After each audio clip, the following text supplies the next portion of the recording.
Afternoon, grade 10s. Welcome to our next week of distance learning. We're going to be continuing on in our study of biology this week. I just wanted to point out a few things to you from Google Classroom in case you missed it. Every Wednesday, you've probably been noticing, I have been posting audio links to your weekly mindful moments. Feel free to take advantage of those, especially if you're feeling a little stressed or anxious, as we're all at home social distancing. Visual Arts Council also has a invitation to participate in a collective art installation. If you're interested, their Google Classroom code is right here. Okay, there's details, instructions, what's going on there. So feel free to join that Google Classroom if you are interested in learning a little bit more about a creative outlet you can be doing while we're all at home social distancing, a little more about origami, and then how we're going to be using those as an art installation when we do return back to our building of Tommy Douglas. Last thing is, guidance has also asked me to remind you that it's really important that you're all enrolled in your grade's Google Classroom. So your grade code is right here as well. There's going to be lots of important updates that are posted there, that it's really important that you are in that classroom and checking that classroom pretty semi-regularly. Okay, so those announcements are on Classroom, but please keep an eye out for those as well. Okay, today we are going to be talking about the cell cycle and mitosis. So you're in your textbook in 1.2, page 26 to 32. So we're going to start off by talking about what the cell cycle is, the difference between the growth and the division, or the dividing phase, also known as mitosis, and then we're going to talk a little bit about cytokinesis, which is the actual division of the cell. Then I'm going to be giving you a little activity that you'll be doing on your own, sort of a summary of everything that we're looking at today. So you can use this moving forward this week to keep yourself organized, and you can use it as sort of an aid while you're attempting some of your homework. Okay. So learning goals for this lesson: by the end of class, what we should be able to do is investigate cell division in plants and animals and distinguish which stage of the cell cycle a plant or animal cell is currently in from photos or while looking under a microscope. Okay. So mitosis is a fancy sounding word. It's essentially a word that describes how our cells divide. Specifically, the types of cells that divide by mitosis are things called somatic cells. Those are your body cells. Okay, so those are everything other than your reproductive cells. Everywhere in our body we're made of somatic cells except for our gametes, so sperm and egg. So every cell in your body, whether it's your skin, your bones, your fat, your muscle, everything that is part of your body and not part of your reproductive cells would be called somatic cells. That's the science way of describing it. Okay. And there's two main reasons that it's really important that our cells are able to divide. The first one is growth. Okay. If you think about if you have a little sibling or niece or nephew or cousin, or you've just seen a smaller child, when babies first come out, they're teeny, teeny, tiny. Okay. And if you look at the size of a grown adult, it's a lot bigger. There's a lot more cells in a grown adult in comparison to a child or a baby. So those cells that are there when they're little teeny tiny need to be able to divide so that the individual can grow and become larger. Okay, so one main reason we need our cells to divide is for growth. We also need it for repair. Okay, so we're always doing damage to our body. We could do something as simple as maybe you're doing some cooking as you're at home to relieve some stress. I know that's what I'm doing at the end of the work day. You may cut yourself with a knife, and that's going to cut through some of your skin, maybe some of your muscle. And so the cells that are damaged or torn apart, they need to be able to divide so that they can repair that damage that you've done. So regrow some skin and regrow some muscle underneath, so that you can go back to a healthy individual without any exposure, okay, to the outside world. Because we learned last week that, for example, our epithelial tissue, the tissue that's on our skin is made of, is there for protection. Okay, otherwise all the dirt and viruses and bacteria can get right into your bloodstream. Okay, so our cells need to divide so that we can grow and that we can repair ourselves. Okay, and just like you go through different stages of life. So when a baby first is born, we usually will call it a newborn or an infant. And when they get a little bit bigger, we may call them a toddler, and then a child. You guys are now in your teenage years. Then you're going to be a young adult, then an adult, then a senior. There's different stages of our lives that have different names, and they correspond with different things that we're going through at those stages of life. What's happening to you as a newborn obviously is a lot different than what's happening to you now that you guys are teenagers. Okay? Just like we have these different stages with different names, the cell has different stages with different names. Okay? And the total life cycle of the cell is called the cell cycle. Okay? So at any given point, your body will have many cells in all of the different stages of the cell cycle. Okay, and the cell cycle is broken into two main divisions, one called the growth phase and one called the division phase. Again, you can guess probably what's happening in those two phases because scientists, we are so creative with how we name things. Okay, so the important information that is within the cells, it gives us all of the instructions on how to live and survive, how to grow, how to divide, how to repair, how to build new cells, is in our DNA. Okay, you've probably heard DNA before. DNA stands for deoxyribonucleic acid. Okay, so deoxy for D, nucleic, deoxyribo, sorry, N for nucleic, A for acid. Okay, and this is the genetic information of the cell with all of the instructions that we need to survive. Okay, so anything that your body needs to know how to do is really in your DNA. Okay, so and anything you've inherited is coded for in your DNA. So for example, my mom and dad both have brown hair and I have brown hair. I've inherited that through the genes that they passed down to me through my DNA. Okay? And what's neat about your DNA is every single cell in your copy, every single cell in your body has an exact copy of your DNA. So they have all of the instructions they need. So essentially, the set of instructions in your hair cells and your skin cells and your liver cells and your muscle cells are exactly the same. Okay? It tells you the instructions for everything. That's why if you watch crime TV shows, for example, they can take a mouth swab or they can take a hair sample and they can get a complete set of instructions, or a complete copy of who that person is. Okay, so we can do a mouth swab and we can see things like what color hair they have or what color eye they have if we know where to look in that set of instructions. Okay. In the growth phase, so when your cells are just growing, your DNA is in the form of chromatin. Okay, so chromatin is would just look like a big bowl of spaghetti. It's a big long string of DNA that's looped up and kind of loose and all tangled up on itself. Okay, so it's not very. It just looks like sort of a dark spot if you were to look at it under a microscope. You can see the actual specific strings because it's just so teeny tiny. But once we enter the division phase, when the cell is getting ready to divide, we need to organize our DNA a little bit better. So in the division phase, DNA is in the form of chromosomes. So this is when the DNA kind of coils up on itself. So it twists and twists and twists and twists and twists and twists, sort of like I can twist up the cord of my headphones to make it a little more neat and tidy. Okay. It coils and condenses into on itself, and eventually is going to look like this X. So you can sort of see in this picture because it's a really strong. It's called an electron micrograph. So it's used with a really, really, really strong microscope. You can see that it looks like an X, but you can see that it's sort of made of all these little strings. You can see all the little fibers of DNA kind of coming off of it. But because it's gotten all coiled up on itself instead of this loose bowl of spaghetti, we can see it a lot easier under even a more simple light microscope. Okay, still hard, but we can see it a little bit easier. So one thing I will say about this DNA terminology, there's a lot of terms that sound very similar. So one suggestion I may have is you may want to start a document in your Google Drive, just called your glossary, and put some key words to help you organize the different words so you don't get confused, because a lot of them sound very similar and they are similar things, but they're very different. So it's important to know the difference between those pieces of terminology. Okay.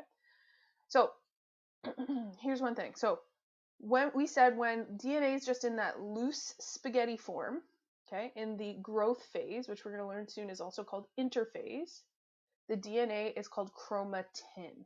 How I used to remember this when I was in high school is it ends in tin, and you can buy like tins or cans of spaghetti, okay? It's that loose, uncoiled, uncondensed form of DNA, okay? When that coil of DNA sort of that loose strand of DNA coils up and condenses and condenses and condenses, okay, and thickens up into one strand, okay, we would call that a chromatid, okay? So 1/2 of this X, okay, would be called a chromatid, okay? What's actually going to happen is that is going to duplicate itself. It's going to make a photocopy of itself. So in one chromosome, this X thing here, we're going to have two sister chromatids. We call them chromatids because they're like identical twins. They're exactly the same as one another. If I was to read the code on this side, it's going to be exactly the same as the code on this side, okay? And the spot where those two sister chromatids are attached is called your centromere, okay? So when it's loose, uncoiled, uncondensed DNA, it's called chromatin. When it condenses up, it's called a chromatid. We will have two identical sister chromatids in a chromosome, which is attached by the centromere, okay? So you can see here, there's lots of words that start with a C that kind of sound very similar: chromatid, chromosomes, chromatin, and another kind of funny sounding C word here with centromere. So I would suggest, like I said, make a description that makes sense for you. Maybe copy and paste some pictures that you can find online or you can find in the slides to help you keep track of those terms. And you can reference back to it when you're trying to do your homework or watching some of the videos. Okay, so we have here another picture. This is one unduplicated chromatid. Okay, you can also call this an unduplicated chromosome.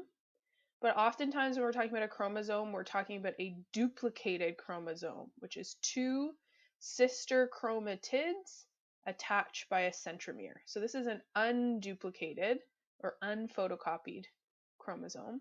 This is a photocopied or a duplicated chromosome because it's made of two exactly the same copies, okay, or two sister chromatids. Okay, this picture may also help make sense. Okay. So the cell cycle, like we said, is two main phases. The first stage that cells are going to be in is called the growth stage. This is also often called interphase. Okay? This is the stage of the cell cycle where the cell spends most of its time. Okay? So if you were to randomly sample a cell from your body, it's most likely going to be in interphase. If you look, this isn't exactly the same. It's not necessarily to scale, and different cells will have different frequencies and speed of division. But if you think of this like kind of like a clock, you can see the majority of the cell's time is spent in interphase or the growth phase versus the division phase. Okay? So what happens in this growth phase? A few things. First thing is the cell is growing. Makes sense. It's called the growth phase. So it's going to grow to about twice its size, which again makes sense because it's growing. And if it's going to eventually divide into two cells, it needs to be about the size of two cells. Okay. So the cell's going to grow. It's going to physically get bigger, and it's going to grow to about twice its size. It's going to make a copy of its DNA, and the DNA is in the nucleus of the cell. Okay. And all of those other organelles that we learned about earlier in the biology unit are also going to be replicated, which makes sense. If you need a mitochondria for a cell to survive, if you split it, we need to have two mitochondria because both of those cells need to have a mitochondria, because otherwise they can't survive. Okay? So in the growth phase, I like to think of it as just like everything's being made twice. The cell's getting twice as big, it's making two copies of its DNA, it's making two copies of its organelles. It's really doing all of the preparation that it needs to get ready to divide into two cells. Okay? If you were to look at one of these cells under a microscope, it's just going to look like your typical, I sometimes call a fried egg cell, or a lot of times if you just Google animal cells, the picture that's going to show up is really going to be a cell in interphase. You can see the nucleus, you may be able to see some of the organelles, but it just looks like that typical kind of fried egg, okay, with a nucleus and the rest of the cell on the outside. After interphase, so after it's grown to twice its size, it's made a copy of its DNA, and it's made copies of all its organelles, it's going to enter the division phase. And this is a much shorter phase of the cell cycle, and it's made of two key parts. The first part is going to be mitosis, and mitosis is the process through which the cell divides its nucleus. Okay, so the nucleus splits in half to become two nuclei. Okay. Then that's going to be followed by cytokinesis. Cytokinesis is the division of the cytoplasm.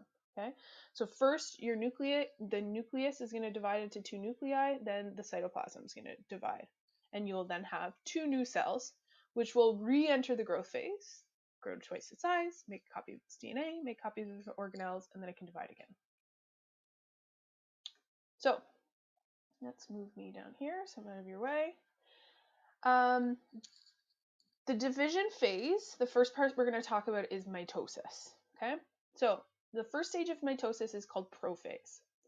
And in prophase, the cell's really preparing to get ready to divide its nucleus. Okay, the chromatin, okay, so that spaghetti-like material that's in the cell, is going to start to condense into chromosomes.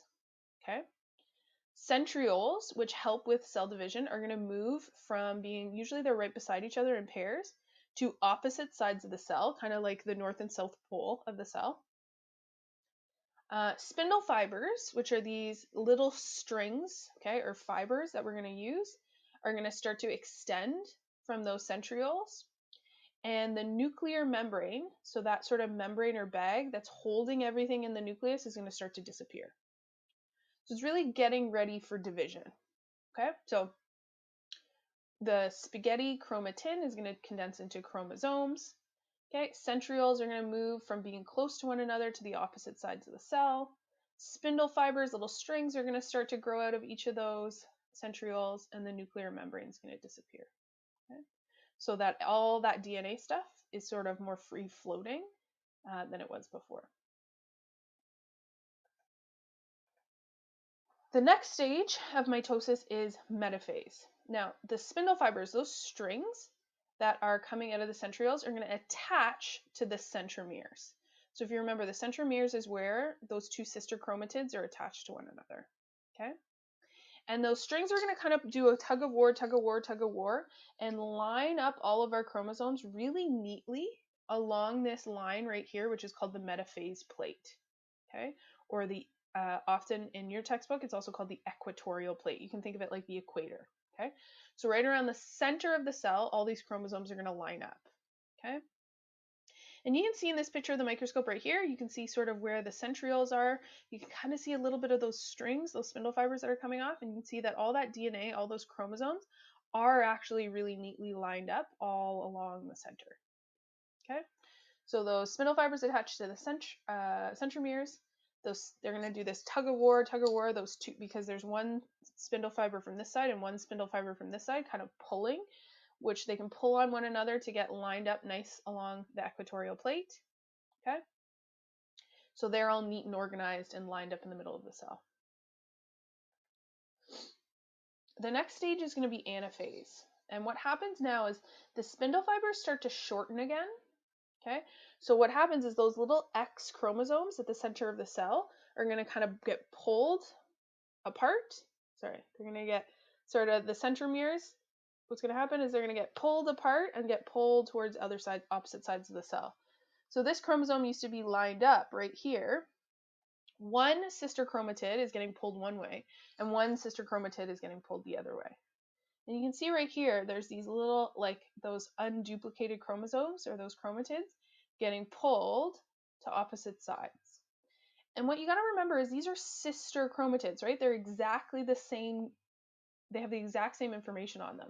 So that means this side of the cell is getting the exact same set of instructions or information as this side of the cell, which is good. Okay? We want all of the cells to have the exact same instructions. So the centromere is going to split and pull the sister chromatids to those opposite sides. And you can see there, this is an actual picture from a microscope. You can see the chromosomes getting pulled to opposite sides. Okay. The last stage of mitosis is telophase. Okay. And essentially what we're doing now is we're setting up two new nuclei. So those chromosomes, are going to re-relax back into chromatin, so that's spaghetti looking stuff. The nuclear membranes, and now there's going to be two, are going to start to reform. So now we can have two separate nuclei, and those spindle fibers are going to start to disappear as well. So essentially in telophase, everything that happened in prophase is getting undone. Instead of the chromatin condensing into chromosomes, the chromosomes are going to relax back into chromatin. Instead of the nuclear membrane disappearing, it's going to reappear. Okay, instead of the spindle fibers appearing, they're going to start to disappear. So it's going back and getting ready to re-enter the growth phase or interphase. Okay. So phases of mitosis we said is prophase, metaphase, anaphase, telophase. So you can remember it as PMAT for the order. Okay. P is for prophase, and I used to remember in prophase, the cell is preparing for mitosis. Okay, we said the chromatin is condensing, our centrioles are going the opposite side, the spindle fibers are starting to appear, the nuclear membrane is going away, all of those things that the cell needs set up, it's putting the equipment essentially in the right spot. Metaphase, second stage. I used to think of metaphase also as like the middle, because these start with the same words. This is when the spindle fibers attach to the centromeres and they line up those duplicated chromosomes along that equatorial plate. Anaphase, I used to think of it as apart. That's when the centromeres split because the spindle fibers shorten, okay? And those two sister chromatids get ripped apart, okay, to go to opposite poles of the cell. And in telophase, that last one you can think of two or tear. We're now setting up two nuclei, or those nuclei are now torn apart, okay, where the nuclear membrane reforms, the chromosomes relax back into chromatin, and the spindle fibers begin to disappear again. Okay. After telophase, what we're gonna enter is cytokinesis. So you can see this picture. I'll put myself back up here. Okay. Cytokinesis is not a true phase of mitosis because it has nothing to do with the nuclei being divided or the nucleus being divided. It has to do with the cytoplasm dividing. Okay. So during cytokinesis, what's happening is the cytoplasm versus the nuclei are dividing. So in animal cells, what's going to happen is it's going to form what's called a cleavage furrow. That's kind of like if you've ever seen balloon animals being made, when they sort of twist the balloon and pinch, so it looks now like two different balloons. What's essentially here is this, the membrane's going to pinch down on itself until it can finally break apart and sort of bud off into two separate cells. In plant cells, it's a little bit different because we have the cell wall. Instead, what happens is cell plates will form. So little pieces of cell wall are going to start to grow in between the two nuclei until all of a sudden you have a new piece of cell wall and two true new plant cells. Okay. So if you take a look at these pictures, pause the video for a second and see if you can identify which stages of mitosis each of these cells are in. Okay, it could be a stage of mitosis, it could be cytokinesis, it could be the growth phase of the cell. Okay, so take a look, see what you think A, B, C, D, and E are, and then I'll come back and I'll explain to you what each of them are. Okay, so hopefully you've made some guesses or some hypotheses as what each stage is in. If we take a look at this cell A right here, one of the things that I noticed right away is you can see all of those chromosomes. So that red stuff, okay, is the DNA. And this part, we can see it's in the form of chromosomes because we can see sort of those thick lines are all lined up along the center of the cell, okay? So it looks to me like this is in metaphase. We can see all those chromosomes line up along the equatorial plate, okay? And they're getting ready to split to the opposite sides of the cell. This phase of the cell, we can see that the nuclear membrane is still intact, okay? Because all of that DNA is sort of trapped inside that nucleus, okay? Doesn't look like we can see any clear chromosomes. It kind of looks like that bowl of spaghetti. Okay, it's not very clear. So this would be not actually in mitosis right now. This would be in the growth phase and interphase. So right now, the cell is growing to twice its size. It's making a copy of its DNA. It's making a copy of all its organelles to get ready for mitosis. Okay, in this cell, we can see now that the chromosomes have pulled apart to opposite sides of the cell. We can also start to see what looks like a bit of a cell plate forming in between those two sort of pockets of DNA. So this would be telophase and cytokinesis, really. Okay, these two phases, telophase and cytokinesis, do tend to happen at the same time. There's a little bit of overlap in time. We know it's in telophase because we can see the DNA starting to relax a bit, starting to look like maybe the nuclear membrane's reforming, and we can see that cell plate starting to form to split those two cells. D, this cell, we can see the chromatin has condensed into chromosomes. It looks like the cell wall is the nuclear membrane is starting to disappear, and you can see the spindle fibers are starting to grow. So this would be a cell in prophase. And the last one here, we can see those sister chromatids have been ripped apart. They're being moved to opposite poles of the cell. So this would be anaphase.